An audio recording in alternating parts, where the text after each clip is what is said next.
బ్రతికున్నప్పుడు పట్టించుకోకుండా పోయాక ఫోటోలపై ప్రేమలెందుకు? ఫోటో మాట్లాడదని తెలుసు కదా. బ్రతికుండగా ప్రేమతో తినిపించక సమాధిపై పరమాన్నాలెందుకు? ఆత్మ తినదని తెలుసు కదా. మనిషి ఉన్నప్పుడు గౌరవించక చనిపోయాక గగ్గోలెందుకు? తిరిగి లేవరని తెలుసు కదా. సమాధికి స్నానమెందుకు? రాయికి రాచ మర్యాదలెందుకు? మనిషి విలువ మరణిస్తేగాని తెలియదా? లేక అప్పుడుగాని అర్థం కాదా?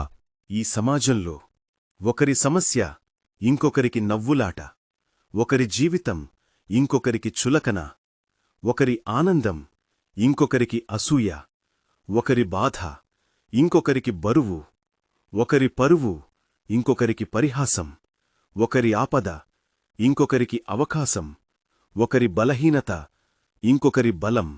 నీ జీవితంలో నిన్ను కలిసిన ప్రతి ఒక్కరిదీ ఒక్కో పాత్ర ఉంటుంది. కొందరు నిన్ను పరీక్ష చేస్తారు, కొందరు నిన్ను వాడుకుంటారు, కొందరు నిన్ను ప్రేమిస్తారు, కొందరు నీకు నేర్పిస్తారు. ఎవరైతే నీలోని శక్తిని గుర్తించి వెలికితీస్తారో వారే నీ జీవితానికి అతి ముఖ్యమైన విలువైనవారు, ఇంకా మరచిపోలేనివారు.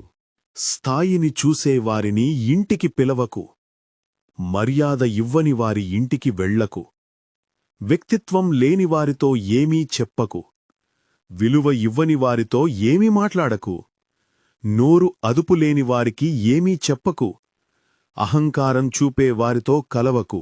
పనికిరాని వస్తువులు ఇంటికి భరువు, పనికిమాలిన ఆలోచనలు మనస్సుకు భరువు, పరుల సొమ్ము ఆశించేవాడు భూమికి భరువు. నువ్వు చేసిన మంచి పని మనుషులు గుర్తించకపోవచ్చు, కాని దైవం మాత్రం అంతా గమనిస్తూనే ఉంటుంది. మంచికి మంచి, చెడుకు చెడు అనుభవించడానికి సిద్ధంగా ఉండాల్సిందే.